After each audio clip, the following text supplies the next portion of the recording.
Channel friends, ఈరోజు మనం ముఖ్యమైన ఇంపార్టెంట్ జాబ్ అప్డేట్తో ముందుకు వచ్చాం. FCI food corporation of India తరఫు నుంచి దాదాపు 4103 పోస్టుల కానీ ఒక భారీ నోటిఫికేషన్ విడుదలైంది. దాంట్లో జోన్ల వారీగా ఖాళీలు చూసినట్లయితే south zone 540, north zone 1999, east zone 538, west zone 735, north east zone 291గా ఉన్నాయి. మరియు అభ్యర్థులు ఏదైనా ఒక జోన్కు మాత్రమే దరఖాస్తు చేసుకోవాల్సి ఉంటుంది. సౌత్ జోన్ అంటే తెలంగాణ, ఏపీ అభ్యర్థులు సౌత్ జోన్కి అప్లై చేసుకోవాల్సి ఉంటుంది. సౌత్ జోన్లో 540 ఖాళీలు ఉన్నాయి. సౌత్ జోన్లో ఖాళీల వివరాలు చూసినట్లయితే జూనియర్ ఇంజనీర్ సివిల్ సంబంధించి 26, junior engineer electrical and mechanical సంబంధించి 15, స్టెనో గ్రేడ్ 2 సంబంధించి 7, అసిస్టెంట్ గ్రేడ్ 2 హిందీ సంబంధించి 15, టైపిస్ట్ హిందీ సంబంధించి 3, అసిస్టెంట్ గ్రేడ్ 3 జనరల్ సంబంధించి 159, అసిస్టెంట్ గ్రేడ్ ఏజీ సంబంధించి 3, అకౌంట్స్ సంబంధించి గ్రేడ్ సంబంధించి 48 మరియు AG3 టెక్నికల్ సంబంధించి 54, AG3 డిపో సంబంధించి 213 ఖాళీలు ఉన్నాయి. మరియు వీటికి పోస్టుల వారి అర్హతలు చూసినట్లయితే జూనియర్ ఇంజనీర్ సివిల్ సంబంధించి సివిల్ ఇంజనీరింగ్లో డిగ్రీ లేదా డిప్లొమా ఇన్ సివిల్ ఇంజనీరింగ్ ఉండాల్సి ఉంటుంది. డిప్లొమా అభ్యర్థులకు సంబంధిత విభాగంలో ఏడాది అనుభవం కంపల్సరీ ఉండాల్సి ఉంటుంది. మరియు అలాగే జూనియర్ ఇంజనీర్ ఎలక్ట్రికల్ ఇంజనీరింగ్ లేదా మెకానికల్ ఇంజనీరింగ్ అయితే degree in diploma in electrical లేదా మెకానికల్ ఇంజనీర్ ఉన్నవారు అప్లై చేసుకోవచ్చు. మరి డిప్లొమా అభ్యర్థులు అయితే సదరు రంగంలో ఏడాది అనుభవం ఉండాల్సి ఉంటుంది. వీటికి వయసు పరిమితి చూసినట్లయితే 28 ఇయర్స్ లోపు ఉన్న వారు జాబ్స్కి అప్లై చేసుకోవచ్చు. మరి ఇప్పుడు స్టెనో గ్రేడ్ 2 సంబంధించి ఎడ్యుకేషనల్ క్వాలిఫికేషన్ చూసినట్లయితే డిగ్రీతో పాటు department of communication and accreditation of computer కోర్సెస్లో లెవెల్ సంబంధించి అర్హత ఉండాల్సి ఉంటుంది. లేదా కంప్యూటర్ సైన్స్, కంప్యూటర్ అప్లికేషన్లో డిగ్రీ ఉండాల్సి ఉంటుంది. వీటితో పాటు టైపింగ్ నిమిషానికి 40 పదాలు మరియు షార్ట్ హ్యాండ్లో 80 పదాలు టైప్ చేయగలగాలి. వీటికి వయసు పరిమితి చూసినట్లయితే 25 ఇయర్స్ లోపున వారు అప్లై చేసుకోవచ్చు. మరియు అసిస్టెంట్ గ్రేడ్ 2 హిందీకి సంబంధించి ఏదైనా గుర్తింపు పొందిన యూనివర్సిటీ నుంచి హిందీ ఒక ప్రధాన సబ్జెక్టుగా డిగ్రీ పూర్తి చేసి ఉండాలి. మరియు ఇంగ్లీష్ భాషలో నైపుణ్యం కలిగి ఉండాలి. మరి అలాగే ఇంగ్లీష్ నుంచి హిందీ నుంచి ఇంగ్లీష్లోకి అనువాదం చేయగలగాలి. హిందీలో పీజీ పూర్తి చేసి ఉండటం ప్రిఫరెన్స్ ఇవ్వబడుతుంది. మరియు వయసు పరిమితి చూసినట్లయితే 28 ఇయర్స్ లోపున వారు అప్లై చేసుకోవచ్చు. మరియు ఇప్పుడు టైపిస్ట్ హిందీ సంబంధించి ఎడ్యుకేషనల్ క్వాలిఫికేషన్ చూసినట్లయితే డిగ్రీ లేదా తత్సమాన విద్యార్హతతో పాటు హిందీలో నిమిషానికి 30 పదాలు టైప్ చేయగలగాలి. హిందీ, ఇంగ్లీష్ టైపింగ్ వచ్చి కంప్యూటర్ పరిజ్ఞానం తెలిసి ఉన్నవారు వీటికి అప్లై చేసుకోవచ్చు. వీటికి కూడా వయసు పరిమితి చూసినట్లయితే 25 ఇయర్స్ లోపున వారు అప్లై చేసుకోవచ్చు.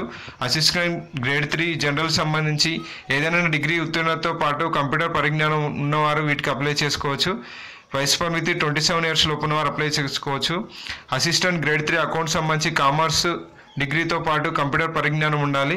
వయసు పరిమితి 27 ఇయర్స్ లోపున వారు అప్లై చేసుకోవచ్చు.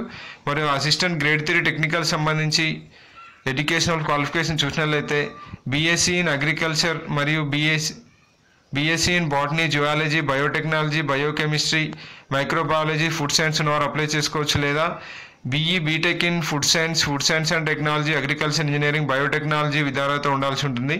మరియు కంప్యూటర్ నాలెడ్జ్ ఉన్నవారు వీటికి అప్లై చేసుకోవాల్సి ఉంటుంది. మరియు వీటికి కూడా వయసు పరిమితి చూసినట్లయితే 27 ఇయర్స్ లోపున వారు అప్లై చేసుకోవచ్చు. అసిస్టెంట్ గ్రేడ్ 3 డిపో సంబంధించి ఏదైనా డిగ్రీ ఉత్తీర్ణతతో పాటు కంప్యూటర్ పరిజ్ఞానం ఉండాల్సి ఉంటుంది. వీటికి కూడా వయసు పరిమితి చూసినట్లయితే 27 ఇయర్స్ లోపున వారు అప్లై చేసుకోవచ్చు. మరియు ఇప్పుడు ఎగ్జామినేషన్ ప్యాటర్న్ చూసినట్లయితే 2 దశల్లో ఆన్లైన్ ఎగ్జామినేషన్ ఉంటుంది. పోస్టును బట్టి ఎంపిక ప్రక్రియ వేరువేరుగా ఉంటుంది. మొదటి 2 దశలో ఫేజ్ 1, ఫేజ్ 2 సంబంధించి 2 ఆన్లైన్ పరీక్షలు నిర్వహిస్తారు. ఆ తర్వాత స్కిల్ టెస్ట్, డాక్యుమెంట్ వెరిఫికేషన్ ద్వారా అభ్యర్థులను షార్ట్ లిస్ట్ చేయడం జరుగుతుంది. అన్ని పోస్టులకు మొదటి దశలో ఆన్లైన్ పరీక్ష ఉంటుంది. మొదటి దశలో అర్హత సాధించిన వారికి తర్వాతి దశ పరీక్ష అనుమతించడం జరుగుతుంది. మరియు మొదటి దశలో పొందిన మార్కులను తుది ఎంపికలో పరిగణలోకి తీసుకోరు. ఫేజ్ 1 పరీక్ష విధానం చూసినట్లయితే ఇంగ్లీష్, రీజనింగ్ ఎబిలిటీ మరియు న్యూమరికల్ యాప్టిట్యూడ్ సెక్షన్ నుంచి ఆ ప్రశ్నలు ఉంటాయి. ఇంగ్లీష్కు సంబంధించి 30 మార్కులు, రీజనింగ్, న్యూమరికల్ యాప్టిట్యూడ్ విభాగాలకు సంబంధించి 35 చొప్పున మార్కులు కేటాయించారు. ప్రతి సెక్షన్కు విడివిడిగా 20 నిమిషాల సమయం ఉంటుంది. మొత్తంగా 100 మార్కులకు గంట వ్యవధిలో పరీక్ష జరుగుతుంది. నెగిటివ్ మార్కింగ్ విధానం అమల్లో ఉంది. ప్రతి సరికాని సమాధానానికి 1/4 అనగా 4 తప్పు సమాధానాలకు 1 మార్కు కోత విధించబడుతుంది. ఇప్పుడు ఫేజ్ 2 పరీక్ష విధానం చూసినట్లయితే మొదటి దశ దాటిన వారికి రెండో దశలో వేర్వేరుగా 5 పేపర్లు ఉంటాయి. అభ్యర్థి దరఖాస్తు చేసుకున్న ఆయా పోస్టుల ఆధారంగా హాజరు కావాల్సి ఉంటుంది. AG3 జనరల్ మరియు డిపో పోస్టులకు సంబంధించి రెండో దశలో పేపర్ 1కు మాత్రమే హాజరు కావాల్సి ఉంటుంది. టైపిస్ట్ హిందీ సంబంధించి పోటీ పడేవారు పేపర్ 3కు హాజరు కావాల్సి ఉంటుంది. స్టెనో గ్రేడ్ 2 పోస్టుకు హాజరయ్యేవారు పేపర్ 5కు రావాల్సి ఉంటుంది. మరి అలాగే జూనియర్ ఇంజనీర్ మరియు AG3 అకౌంట్స్ టెక్నికల్ ఉద్యోగాలకు దరఖాస్తు చేసుకున్నవారు పేపర్ 1 పేపర్ 2 రాయాల్సి ఉంటుంది. AG2 హిందీ సంబంధించి రాసే అభ్యర్థులు పేపర్ 3 పేపర్ 4 రాయాల్సి ఉంటుంది. పేపర్ 1 పేపర్ 3 పేపర్ 5 వీటి పరీక్ష స్వరూపం ఒకే విధంగా ఉంటుంది. 120 ఆబ్జెక్టివ్ ప్రశ్నలు ఉంటాయి. 2 గంటల సమయం కేటాయిస్తారు. ప్రతి సరికాని సమాధానానికి 1/4 అనగా 4 తప్పు సమాధానాలకు 1 మార్కు కోత విధించబడుతుంది. ఆయా పేపర్ల సిలబస్ వేర్వేరుగా ఉంటుంది. పేపర్ 1 సంబంధించి reasoning, general intelligence, English, computer ప్రొఫిషియన్సీస్ మరియు జనరల్ అవేర్నెస్, కరెంట్ అఫైర్స్ సంబంధించి డేటా అనాలిసిస్ మరియు న్యూమరికల్ ఎబిలిటీ, డేటా ఇంటర్ప్రిటేషన్ అనే అంశాలపై పేపర్ 1లో ప్రశ్నలు రావడం జరుగుతుంది. మరియు పేపర్ 3లో సంబంధించి general Hindi, general English, general awareness, general intelligence, computer knowledge అంశాలపై ప్రశ్నలు అడుగుతారు. పరీక్ష వ్యవధి మొత్తం 90 నిమిషాలు ఉంటుంది. పేపర్ 5లో వచ్చేసి జనరల్ ఇంగ్లీష్, జనరల్ అవేర్నెస్ సంబంధించి మరియు general intelligence, computer knowledge, MS word, internet అంశాలపై ప్రశ్నలు ఉంటాయి.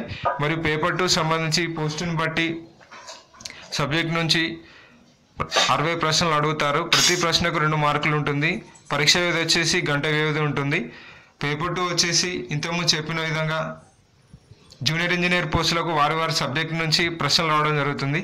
పేపర్ 4 సంబంధించి ఇది సబ్జెక్టు ఆన్లైన్ టెస్ట్. ఇందులో 2 ప్రశ్నలు ఇస్తారు.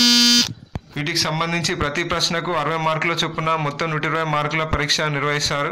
వీటికి ఎటువంటి నెగిటివ్ మార్కింగ్ ఉండదు. టైపిస్ట్ హిందీ సంబంధించి స్టెనో గ్రేడ్ 2లకు సంబంధించి ఫేజ్ 2లో అనంతరం అర్హత సాధించిన వారికి షార్ట్ లిస్ట్ చేసి స్కిల్ టెస్ట్ అనేది ఎంపిక చేయడం జరుగుతుంది. టైపిస్ట్కు దరఖాస్తు చేసుకున్న వారు టైపింగ్ టెస్ట్ మరియు స్టెనోకు దరఖాస్తు చేసుకున్న వారు టైపింగ్ మరియు షార్ట్ హ్యాండ్ స్కిల్ టెస్ట్ హాజరు కావాల్సి ఉంటుంది. తుదిగా 1:3 నిష్పత్తిలో ధృవపత్రాల పరిశీలన జరపడం జరుగుతుంది. మరియు ముఖ్య సమాచారం ఏంటంటే ఇది ఆన్లైన్లో అప్లై చేసుకోవడానికి లాస్ట్ డేట్ వచ్చేసి మార్చి 25 లోపు ఆన్లైన్లో అప్లై చేసుకోవాల్సి ఉంటుంది. ఇది ఆన్లైన్లో అప్లై చేసుకోవడానికి లింక్ వీడియో కింద డిస్క్రిప్షన్ బాక్స్లో ప్రొవైడ్ చేస్తాం. అభ్యర్థులు అక్కడి నుంచి ఆన్లైన్లో అప్లై చేసుకోవచ్చు. మరియు నోటిఫికేషన్ యొక్క పూర్తి వివరాలను తెలుసుకోవచ్చు. మరియు ప్రతి సబ్జెక్టు సంబంధించి సిలబస్ వివరాలను కూడా వీడియో కింద డిస్క్రిప్షన్ బాక్స్లో ప్రొవైడ్ చేస్తాం. అభ్యర్థులు అక్కడి నుంచి సిలబస్ను మరియు నోటిఫికేషన్ యొక్క పూర్తి వివరాలను డౌన్లోడ్ చేసుకోవచ్చు. మరి అప్లికేషన్ ఫీ చూసినట్లయితే జనరల్ అండ్ OBC అభ్యర్థులకు 500 రూపీస్ ఉంటుంది. అదే SC, ST, ఫిజికల్లీ హ్యాండిక్యాప్డ్ మరియు మహిళలకు ఎటువంటి ఫీ చెల్లించాల్సిన అవసరం లేదు. సో ఫ్రెండ్స్, ఇది FCI సంబంధించి 4000 పైచలకు పోస్టులకు సంబంధించి ఇంపార్టెంట్ అప్డేట్. మీకు ఏమైనా డౌట్ ఉంటే వీడియో కింద కామెంట్ చేయండి, అక్కడ రిప్లై అవబడుతుంది. నెక్స్ట్ వచ్చే వీడియోలో FCI ఎగ్జామ్స్కి ఎలా ప్రిపేర్ కావాలని ఇంపార్టెంట్ సబ్జెక్ట్ టిప్స్తో వీడియో పోస్ట్ చేయబడుతుంది. ఆ మిస్ కాకుండా ఉండాలంటే మన